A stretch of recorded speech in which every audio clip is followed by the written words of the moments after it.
اللہ تعالیٰ نے مرد کو مٹی سے پیدا کیا، لیکن اللہ تعالیٰ نے عورت کو مٹی سے پیدا نہیں کیا۔ آخر اس کی کیا وجہ تھی؟ چلو کرتے ہیں اسٹارٹ اس ویڈیو کو اور جانتے ہیں اللہ تعالیٰ نے عورت کو مٹی سے کیوں پیدا نہیں کیا۔ اللہ تعالیٰ نے مرد کی پسلی سے عورت کو بنا کر اپنی حکمت کا ایک اشارہ دیا کہ میں نے اس عورت کی پیدائش فرشتوں کی لائی ہوئی مٹی سے نہیں کی، بلکہ میں نے عورت کو تمہاری پسلی سے اس لیے نکالا تاکہ عورت کے اوپر باقی پردہ قائم رہ سکے، فرشتوں کو بھی خبر نہ ہو کہ میں نے عورت کو کس مٹی سے پیدا کیا۔ یہاں بات غور کرنے کی ہے کہ اللہ تعالیٰ نے فرشتوں سے بھی عورت کی بناوٹ کو پردہ کیا۔ پہلی عورت جن کو مرد کی پسلی سے نکالی گئی تھی اور وہ انہی کی بیوی کہلائی گئی تھی۔ اب بات کرتے ہیں کہ عورت کو پسلی سے ہی کیوں پیدا کیا گیا؟ کیا عورت کو ٹیڑھا پن وہیں سے ملا؟ ایسا نہیں ہے، انسان کے جسم کے اور بھی نازک حصے جو انسان کی پسلی کے پیچھے چھپے ہوئے ہیں، ان حصوں کے لیے پسلی ایک ڈھال بن کر کام کرتی ہے، اور اللہ تعالیٰ نے عورت کو پسلی سے بنا کر کہ عورت کے اندر ٹیڑھا پن ہے، بلکہ اللہ پاک نے عورت کو پسلی سے بنا کر کہ عورت وقت پڑنے پر ٹیڑھے بھی بن سکتی ہے، عورت کو بائیں پسلی سے نکال کر ثابت کر دیا کہ عورت ٹیڑھا بن سکتی ہے اور مردوں کے دلوں پر بھی راج کر سکتی ہے۔ اسی لیے سمجھدار وہی ہے جو اس کے ٹیڑھے پن سے پیار کر کے پیار سے فائدہ، یہاں تک کہ میاں بیوی کو ایک دوسرے کا لباس بتایا گیا ہے، اور اسی لیے یہ دونوں کی ریسپانسبلٹی ذمہ داری ہوتی ہے۔ مرد کو چاہیے کہ وہ عورت کی عزت کرے، وہ عورت چاہے اس کی بیوی، بیٹی، بہن یا دوسروں کی بہن بیٹی ہی کیوں عزت کرے، دوسروں کی بہن بیٹی کی بھی اپنی بہن بیٹی سمجھ کر عزت کرے، اور خود کی سوچ کو بلند رکھیں، کیونکہ اگر آپ دوسروں کے بارے میں اچھا سوچو گے تو آپ کی ہی زندگی بہتر ہوگی اور اچھی گزرے گی۔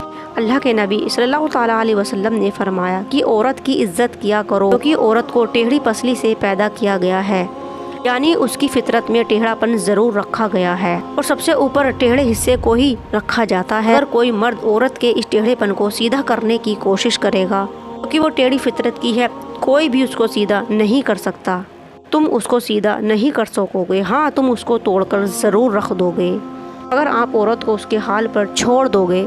اس لیے عورت کو سمجھو اور اس کی قدر کرو۔ آپ عورت کو سیدھا کرنے کی کوشش کرو گے، مار کے، پیٹ کے، بے عزت کر کے، وہ سیدھی تو نہیں ہوگی، ہاں ٹوٹ ضرور جائے گی۔ عورت کی ایک بہت بڑی کمزوری ہوتی ہے جو ہمیشہ پیار سے، عزت سے مان جاتی ہے۔ اگر عورت کو عزت ملے، پیار ملے تو وہ اپنا ٹیڑھا پن ہمیشہ سائڈ کو رکھ دیتی ہے۔ تو قرآن میں اللہ تعالیٰ فرماتا ہے کہ انسان کی فطرت میں جلد بازی ہے، یعنی یہ ایک اس کے مزاج کا حصہ ہے، یہ اس کی زندگی سے جڑا ہوا ہے۔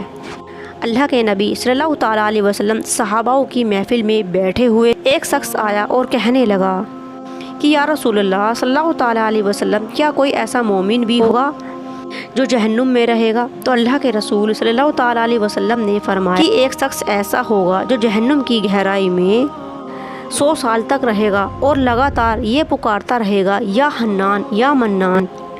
جب وہ شخص جہنم میں یا حنان یا منان پکار رہا ہوگا تو حضرت جبرائیل علیہ السلام اس کی آواز کو سن لیں گے۔ حضرت جبرائیل علیہ السلام سوچیں گے کہ یہ کون ہے جو یا حنان یا منان پکار رہا ہے۔ پھر حضرت جبرائیل علیہ السلام اللہ کے سجدے میں سر رکھیں گے اور اللہ تعالیٰ کی تعریف بیان کریں گے، تو اللہ تعالیٰ فرمائیں گے اے جبرائیل سر کو اٹھاؤ۔ اللہ تعالیٰ فرمائیں گے اے جبرائیل کیا عجیب دیکھا تم نے؟ تو جبرائیل علیہ السلام فرمائیں گے یا اللہ تعالیٰ میں نے جہنم سے ایک آواز کو آتے ہوئے سنا جو بار بار یا حنان یا منان پکار رہا تھا۔ پھر اللہ تعالیٰ کہیں گے اے جبرائیل جہنم کے دروغہ کے پاس جاؤ اور اس سے کہنا کہ اس شخص کو تمہارے حوالے کر دے جو یا حنان یا منان پکار رہا تھا۔ پھر حضرت جبرائیل علیہ السلام جہنم کے دروغہ کے پاس جائیں گے اور اس کو اللہ کا حکم سنائیں گے، پا کر جہنم کا مالک، جہنم کا دروغہ اندر جائے گا۔ اللہ کے نبی صلی اللہ تعالیٰ علیہ وسلم نے فرمایا کہ جیسے ایک ماں اپنے بچے کو پکارتی ہے، ایسے ہی جہنم کا مالک جہنم کو پہچانتے ہوئے اس شخص کو ڈھونڈنے کی بہت کوشش کرے گا جو یا حنان یا منان کہہ رہا تھا، پھر بھی وہ اس شخص کو ڈھونڈ نہیں پائیں گے۔ پھر حضرت مالک جہنم سے باہر آئیں گے اور حضرت جبرائیل علیہ السلام سے کہیں گے کہ اے جبرائیل جہنم نے ایک گہرا سانس لیا ہے، اور کون سی چیز پتھر ہے اور کون سی چیز لوہا ہے اور کون انسان ہے اس چیز کی پہچان نہیں ہو رہی ہے۔ پھر حضرت جبرائیل علیہ السلام اللہ کی بارگاہ میں سجدہ کریں گے फिर अल्लाह ताला जिब्राइल अलैहिस्सलाम से कहेंगे ए जिब्राइल अपने सर को उठाओ। फिर हज़रत जिब्राइल अलैहिस्सलाम सर को उठाएंगे। अल्लाह ताला कहेंगे ए जिब्राइल तुम या हन्नान या मन्नान कहने वाले शख्स को क्यों नहीं लाए। हज़रत जिब्राइल अलैहिस्सलाम कहेंगे कि या अल्लाह ताला जहन्नुम के दरोगा ने माजरत कर ली है। और वो कहते हैं कि जहन्नुम ने गहरी सांस ली है, इसीलिए लोहा पत्थर और इंसानों की पहचान नहीं हो पा रही है और सब कुछ कोयला हो गया है। फिर अल्लाह पाक कहेंगे ए जिब्राइल दरोगा से कहो कि मेरा बंदा फला कोने में फला हालत में पड़ा हुआ है।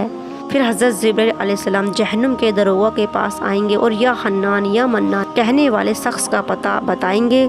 जहन्नुम के दरोगा उस शख्स के पास जाएंगे और वो देखेंगे कि उस शख्स के पैर उसके पेशानी से बंधे हुए हैं, उसके हाथ उसकी गर्दन से बंधे हुए हैं और जहन्नुम के सांप बिच्छू कीड़े मकोड़े उसके जिस्म को नोच रहे हैं, खा रहे हैं। और हज़रत दरोगा उसकी जंजीर को तोड़कर उसको जहन्नुम से बाहर निकाल लाएंगे। उसको हज़रत जिब्राइल अलैहिस्सलाम के हवाले कर देंगे। हज़रत जिब्राइल अलैहिस्सलाम उसको अल्लाह ताला की बारगाह में पेश करेंगे और फिर सर सजदे में रखेंगे। फिर अल्लाह ताला हज़रत जिब्राइल अलैहिस्सलाम से फरमाएंगे जिब्राइल सर को उठाओ। फिर बंदे से फरमाएंगे क्या मैंने तुझे अच्छी ज़िंदगी नहीं दी? क्या मैंने तेरे पास अपनी रसूल नहीं भेजे? क्या मेरे रसूल ने तुझे कुरान नहीं सुनाया? मेरे रसूलों ने तुझको नेकियों का हुक्म नहीं दिया? क्या उन्होंने तुझे बुराई से नहीं रोका था? और वो इंसान सारी बातों को मान लेगा और कहेगा या अल्लाह ताला तूने मुझे बहुत अच्छी ज़िंदगी दी और तेरे रसूल भी मेरे पास आए थे और उन्होंने तेरा हुक्म भी मुझे बताया था। अल्लाह ताला फरमाएंगे फिर तूने ये सब गुनाह क्यों किए? वो शख्स कहेगा या अल्लाह मैंने अपनी ही जान पर जुल्म किया, इसीलिए मुझे जहन्नुम में डाल दिया गया, लेकिन या अल्लाह मेरी उम्मीद नहीं टूटी, मुझे तेरी रहमत से उम्मीद थी, इसीलिए मैं या हन्नान या मन्नान पुकारता रहा और तूने मुझे अपने फजल से आज जहन्नुम से निकाला। ए अल्लाह पाक मुझ पर रहम फरमा। फिर अल्लाह ताला फरमाएगा कि ए फरिश्तों तुम गवाह रहना कि मैंने इस पर रहम किया है और मैंने इसको माफ़ किया है। एक रिवायत में आता है कि एक बार हज़रत अली रज़ी अल्लाह ताला अन्हा अपने घर पर तशरीफ़ ले गए। अपनी बीवी फ़ातिमा से फरमाया कि ए फ़ातिमा 3 दिन से मुझे हुज़ूर पाक सल्लल्लाहु ताला अलैहि वसल्लम की हालत अजीब लग रही है। अल्लाह के नबी सल्लल्लाहु ताला अलैहि वसल्लम मस्जिद में तशरीफ़ ले गए और फ़ौरन वापस भी चले जाते हैं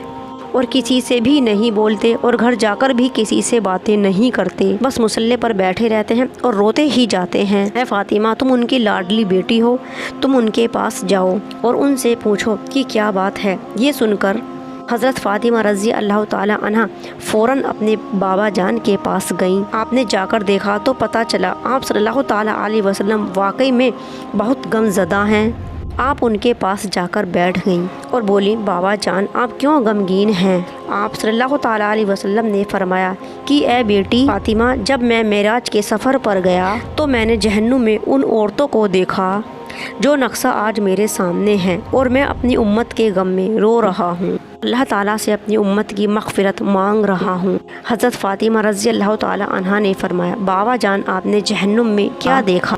आप सल्लल्लाहु ताला अलैहि वसल्लम ने फरमाया कि मैंने जहन्नुम में एक ऐसी औरत को लटका हुआ देखा जो अपनी जुबान की वजह से सजा जहन्नुम में भुगत रही थी। फिर हज़रत फ़ातिमा ने पूछा या रसूलुल्लाह सल्लल्लाहु ताला अलैहि वसल्लम वो औरत कौन थी और उसका गुनाह क्या था? तो आपने फरमाया कि वो औरत अपनी जुबान से दूसरों को तकलीफ़ देती थी, जुबान का गलत इस्तेमाल किया करती थी, इसीलिए अल्लाह पाक ने उसको उसकी जुबान से ही जहन्नुम में लटका दिया। दोस्तों जुबान एक ऐसी चीज़ है जो बहुत नाजुक होती है और ये लोगों का दिल फाड़ भी देती है और दिल को जोड़ भी देती है, लोगों को तकलीफ़ भी दे देती है और लोगों को अपनी जुबान से सुकून भी दे देती है, जुबान दंगा फसाद भी करा देती है, जिसकी बदौलत हमें जहन्नुम में सजा भुगतनी होती है। अल्लाह ताला ऐसी औरतों को जुबान से जहन्नुम में लटका देते हैं। अल्लाह ताला से दुआ है कि अल्लाह ताला हमें हिदायत दे कि हम सब अपनी जुबान की हिफाजत कर सकें। अल्लाह रब्बुल इज़्ज़त से दुआ है कि अल्लाह रब्बुल इज़्ज़त हिदायत दे कि हम अपनी जुबान से किसी को तकलीफ़ ना पहुँचा सकें। अगर वीडियो पसंद आई हो तो प्लीज़ लाइक करना, कॉमेंट्स करना, शेयर करना और चैनल को करना subscribe. Thank you for watching. Allah हाफिज़।